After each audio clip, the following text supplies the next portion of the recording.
Bonjour et merci de votre fidélité. On va rêver médailles, on va parler de nos sportifs de haut niveau qui s'entraînent depuis des années pour la compétition qui commence là dans quelques jours à Madagascar. On va parler des Jeux des îles de l'océan Indien avec le président du CROSS, Madhivita. Bonjour. Bonjour.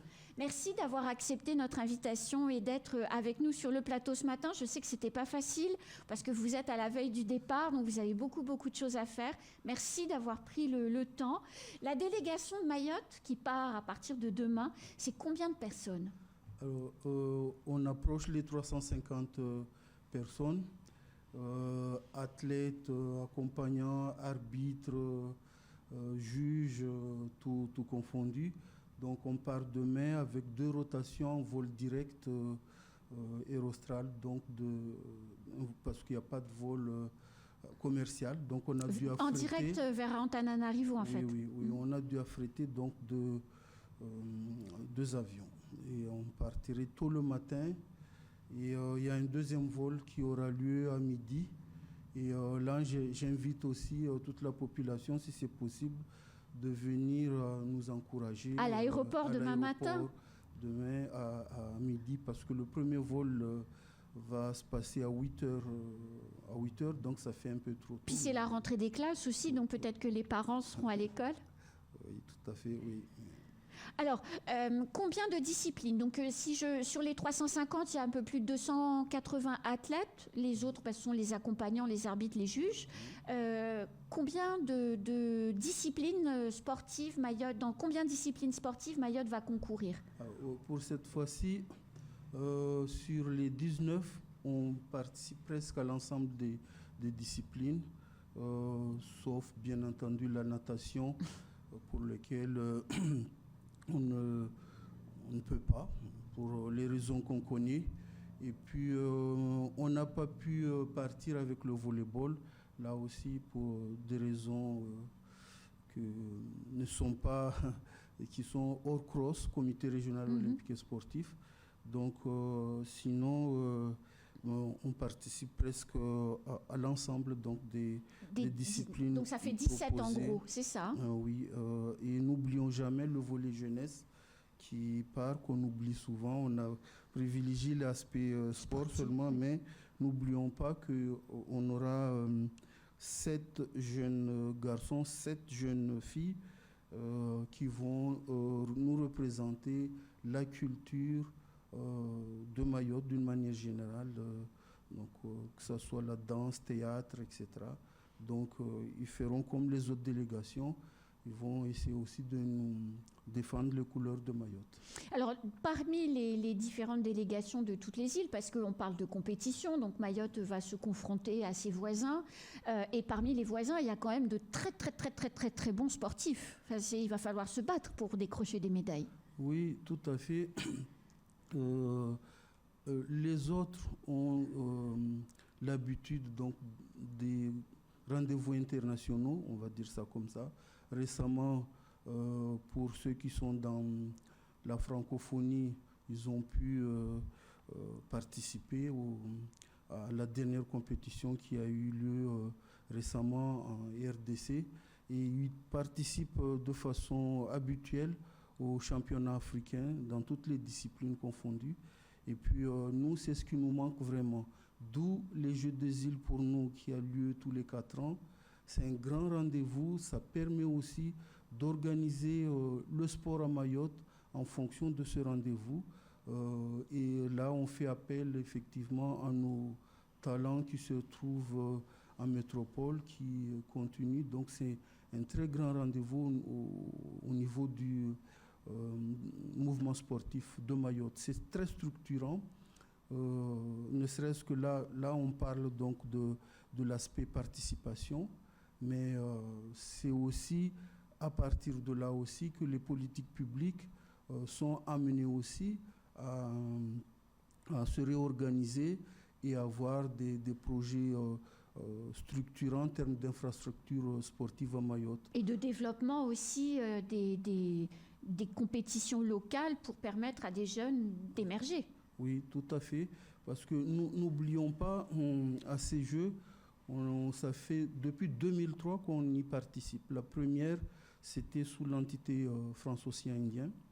Et juste après 2007, toujours à Madagascar, on a commencé à participer et on le savait moins d'1 an avant les Jeux. Donc le résultat n'était pas au rendez-vous. On est rentré avec presque 3 médailles. Et c'est après qu'on a commencé à être vraiment compétitif et avoir notre place à ces Jeux. Parce que dans toute compétition, s'il n'y a pas de résultat, ça va de soi. Mais maintenant, je le répète, qu'au niveau des sports collectifs, quand les autres délégations au tirage au sort, ils craignent un petit peu Mayotte, notamment en basket et en foot et en hand aussi. Et j'en oublie certainement d'autres disciplines, mais on est pris au sérieux maintenant. Alors, forcément, qui dit Jeux des îles et dit 300 personnes, 2 avions affrétés, ça dit argent. Je crois que ça coûte 2,4 millions la participation de Mayotte aux Jeux des îles. Qui paye la note? Cette fois-ci, d'habitude, c'est un cofinancement État, conseil départemental. Et à l'édition de 2011, on avait même demandé des financements européens. Mais cette fois-ci, avec la réorganisation donc, du CNDES qui est devenu ANS, la part territoriale, on ne maîtrise plus. Donc c'est une autre organisation qui a fait qu'on n'a pas pu réellement avoir ce qu'on attendait donc de l'État, mais ce n'est pas encore fini. On a fait des demandes de réaffectation, c'est en cours, mais on peut dire que c'est essentiellement le conseil départemental qui, pour l'instant, a financé à plus de 800 000 euros pour l'instant, mais on sait qu'on va être déficitaire parce que ce qu'on attendait des autres partenaires, on ne l'a pas encore. Ok. Alors, qui dit aussi Jeux des îles dit aussi tenue. On connaît la polémique, l'hymne, le drapeau. Pour la compétition qui commence dans quelques jours, Mayotte n'aura pas le droit de chanter l'hymne national ou d'arborer le drapeau bleu, blanc, rouge, en tout cas pour les athlètes. On voit derrière vous la tenue des athlètes. Si on peut remettre le visuel qui était juste avant, ce serait vraiment très bien. Voilà. Et on voit sur le maillot des joueurs qu'il y a le logo de Mayotte en grand, hein, le drapeau bleu, blanc, rouge au-dessus du logo de la préfecture, la tenue, le t-shirt est bleu, le short est blanc, les chaussettes sont rouges. Est-ce que c'est un pied de nez que l'on fait à l'Union des Comores, qui a encore écrit il y a quelques jours à Madagascar en demandant si c'était bien mis au carré que Mayotte ne chanterait pas la Marseillaise et n'aurait pas le drapeau bleu, blanc, rouge? Non, je ne parlerai pas de ça. C'est plutôt les tenues classiques. J'ai parlé de 5 éditions pour lesquelles on a participé. Et je ne compte plus les Jeux de la CGSOI qui sont organisés par les États. CGSOI, c'est les Jeux des îles de 14-17 ans. Qui ont eu lieu à Maurice il y a quelques mois. Oui, en décembre, début décembre. Mais ça a été toujours notre équipement. Donc là, encore une fois, quand on dit que la charte précise qu'on n'a pas droit à l'hymne et au drapeau français, c'est bien cadré. C'est dans des circonstances liées au protocole des Jeux. Donc au-delà, on ne peut pas nous imposer comment nous habiller. Ça c'est hors charte. Donc ce n'est pas pour narguer qui que ce soit. Ça fait plus de 5 éditions qu'on participe. Ça n'a jamais causé aucun souci. Donc, ce sont nos équipements. Et puis, on a effectivement, au fur et à mesure de l'évolution des Jeux, on a opté pour, en tenue de sport, on a opté Et ça, c'est écrit dans la charte, dans les règlements généraux, que les couleurs de Mayotte, c'est le bleu et le blanc. Blanc en rechange. Donc là-dessus, il n'y a aucun souci. Et de rappeler, c'est que en dehors de ce qui est précisé dans la charte, il n'y a pas de restriction. Ce qu'on voit dans les réseaux sociaux quand ils parlent de boycott, c'est ça. Il ne faut pas de provocation. C'est le discours que tient le mouvement sportif qui est en charge de l'organisation de ces Jeux. Et là, je tiens à rappeler aussi, il n'y a que le CROSS qui siège au Conseil international des Jeux et donc qui organise via les fonds publics, bien entendu, la totalité de l'organisation. Donc, tout ce qui est logistique, là, on a parlé de l'aérien, l'hébergement, la restauration, tout ça, c'est le CROSS de Mayotte. Donc, le CROSS a fait un appel à tous les participants de ne pas procéder à un boycott comme c'est précisé dans le... Moi, j'appellerais même pas ça boycott, à une provocation. Parce que s'il y a provocation, là, on est au-delà des chartes et on s'expose à être exclu des Jeux, et voire même exclu de façon permanente. Et encore une fois, les Comores n'attendent que ça. Je le répète aussi, j'ai eu l'occasion de le dire, c'est que depuis 1979, première édition, Mayotte a tout simplement été écarté. On n'était pas invité. Et les Comores ont pu tenir jusqu'en 2003. Et maintenant, ceux qui appellent au boycott en se disant être défendre Mayotte, je pense que c'est le contraire. C'est contre-productif. Et là, ils font le jeu des Comores. Que ça soit bien compris, nous qui partons là-bas, sans exception. Et là, on part avec tout Mayotte, tous origines, tous les cadres socio-professionnels seront là-bas et toutes les religions seront représentées. Ça, c'est Mayotte. Donc, aucun d'entre nous n'a cette idée, justement. Nous sommes tous pour le drapeau, pour l'amour de la France, pour l'amour du drapeau français. Donc, quand on voit au niveau des réseaux sociaux des gens qui nous traitent de lâches, moi je dirais plutôt c'est eux les lâches qui dénigrent Mayotte et que ce n'est pas les sportifs mahorais qui doivent porter le chapeau. On le sait et je le répéterai jamais assez, c'est un problème diplomatique.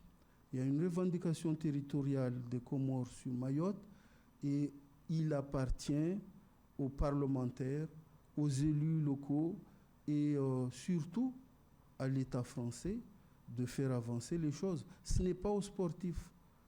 Donc en fait, ce que vous voulez dire par là, c'est que en fait, tant que nos élus ne font pas le boulot de lobbying auprès de l'État, auprès de qui ils veulent d'ailleurs, pour obtenir gain de cause, eh bien la situation, elle n'évoluera pas et c'est pas aux sportifs de payer la note en réalité. Tout à fait. Et qu'on ne boycottera pas. On l'a vu en 2015 parce que qu'est-ce qu'on retrouve souvent dans les réseaux sociaux? Il faut aller là-bas et boycotter les Jeux pour se faire entendre. Nous, mouvement sportif, on a un règlement, on le respecte. Je peux comprendre ceux qui disent ne pas y aller. Moi, je peux comprendre, ça se défend. Mais encore une fois, ils jouent le jeu des Comoriens. Alors, une autre, donc on a bien compris l'esprit global, c'est aux politiques de faire le boulot diplomatique et puis aux sportifs d'aller chercher des médailles. Oui. Ok. Maintenant, il y a une annonce que l'on attend à l'issue des Jeux des îles de l'océan Indien, de cette édition.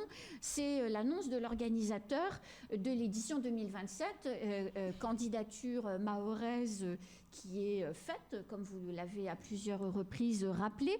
Où en est-on, Madi Vita, de cette candidature et de cette désignation? Alors, pour ce qui concerne la formalisation de la candidature, elle est prête. on est passé par un prestataire de service pour le formaliser.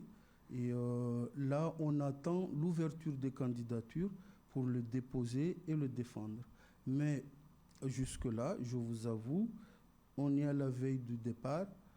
On n'a pas encore d'informations concernant les modalités de désignation du prochain organisateur de ces pays. Mais ça va pas. Du coup, si les candidatures n'ont pas encore pu être déposées, ils vont pas faire l'annonce dans 10 jours. Alors là, encore une fois, ça fait partie des problèmes qu'on est en train de vivre liés au fait que on a confié ces jeux à Madagascar en moins de 2 ans, alors que partout, c'est plus de 4 ans qu'on confie les jeux. Et là, il y a pas mal de choses qui évoluent, qui changent. On retire des disciplines, on les remet. Donc tout ça, c'est lié à ce fait-là. Ça n'explique pas tout, mais je vous dis, les informations que j'ai actuellement, il n'y a pas encore d'ouverture de candidature. Donc il n'y a aucune certitude de l'annonce de cet organisateur à l'issue des Jeux, comme ça doit être fait. Oui, mais là, on va se retrouver membres du KIJ dans les 2 jours. Et je pense qu'on aura beaucoup plus de clarté sur cet aspect des choses. Et de rappeler aussi que la candidature de Mayotte fait partie donc de ces projets structurants qui dépassent l'aspect infrastructure, mais qui fera appel aussi au reste, à la sécurité dans l'île, au transport dans l'île et je dirais même, c'est d'actualité, au manque d'eau. On ne peut pas imaginer un seul instant que les membres du KIJ viennent en visite de repérage à Mayotte et s'aperçoivent qu'il n'y a pas d'eau. Donc la candidature ne serait pas crédible du tout. Ah oui, donc vous voulez dire par là qu'on n'est peut-être pas prêt pour 2027 ? Ah non, jamais j'aurais dit ça. Mais je dis que souvent, les commentaires qu'on voit, même dans les médias, disent que ce sont les infrastructures. Les infrastructures, on peut, surtout que là, il y a un engagement ferme donc, du maître d'ouvrage qui reste le conseil départemental, qui a fléché, qui a déjà mis en place les moyens et qui sont connus, qui dépassent les 300 millions d'euros. Donc, ça, avec un calendrier clair qui respecte le 2027. Bon, reste maintenant les calendriers. Les autres aspects des choses doivent, encore une fois, je pense qu'on est vers la fin là, oui. Donc je fais un appel aux Mahorais vraiment de soutenir notre équipe. On a une campagne de communication là-dessus et vous pourrez suivre en direct sur les moyens du mouvement sportif et les moyens des médias en général. Donc, les compétitions. Voilà. Et les résultats surtout. Oui. En espérant qu'on ait plein de médailles, plein de victoires et qu'on arrive à... On a eu combien de médailles lors de la dernière édition ? Alors, on a eu plus de 17. Mais là, vous serez content si on en a combien ? Je répète encore la même réponse. Ce n'est pas tant au nombre de médailles, mais c'est le classement final. Ah. Oui. Alors, le classement final, je le répète ici, les Mahorais ne comprendraient pas si on n'est pas la 5e place. C'est-à-dire devant les Maldives et les Comores. Si on n'est pas devant, là, on n'aura pas atteint nos objectifs. Ok, donc, en tout cas, les objectifs sont clairs. Il faut être 5e. Au minimum, si on est 3e, c'est bien aussi. Oui, mais ça va être on ne se compliqué. fait pas d'illusions. Là, il y a les 4 qui ont déjà réalisé ces jeux chez eux au moins 2 fois. Pour certains, c'est la 3e fois, Madagascar. Maurice a déjà organisé 3 fois, La Réunion 3 fois. Donc, eux, ils sont loin devant. Et les 3, Mayotte, Maldives et Comores, n'ont jamais organisé. Donc c'est à peu près le même niveau. Et le comptage se fait au nombre de médailles d'or. Donc si on a un exemple pour que le public comprenne, si on a 50 médailles, mais 0 or, on est dernier. Ah oui. Ah oui, oui. Donc, ce n'est pas en nombre de médailles qu'il faut raisonner. C'était bien de faire cette petite précision. Mais médaille d'or. Merci beaucoup, Madi Vita. Et bon courage pour ces 10 jours, de compétition. On aura l'occasion d'en parler effectivement sur les antennes de Coésie. Vous pourrez suivre tous les résultats de nos sportifs et on pourra chanter depuis chez nous ou dans nos têtes la Marseillaise pour ne pas mettre le bazar dans la délégation. C'est ça, j'ai bien retenu le message. Oui, oui. Et puis, il faut aussi faire la différence. C'est que la Marseillaise, l'organisation ne va pas mettre la Marseillaise.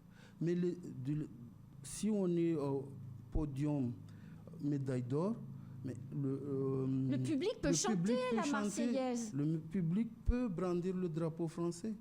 Sauf que l'organisation, au lieu de la Marseillaise, vont mettre l'hymne des Jeux. Mais nous, on peut chanter plus fort que la musique. Et ben voilà, fait, ouais. on a un objectif, gagner des médailles d'or et chanter la Marseillaise plus fort que l'hymne des Jeux. Écoutez, voilà une ambition. À défaut de pouvoir faire mieux, satisfaisons-nous de ce que nous avons. Et je le rappelle, même si ce n'est pas l'objet du temps de parole, on a une élection le 24 septembre. Profitons-en pour choisir les bons élus qui vont aller défendre le dossier politique de la place de Mayotte dans les Jeux des îles, mais plus largement au sein du Conseil de l'océan, de la Commission de l'océan Indien. C'est la fin de ce temps de parole, tout de suite à la suite de nos programmes.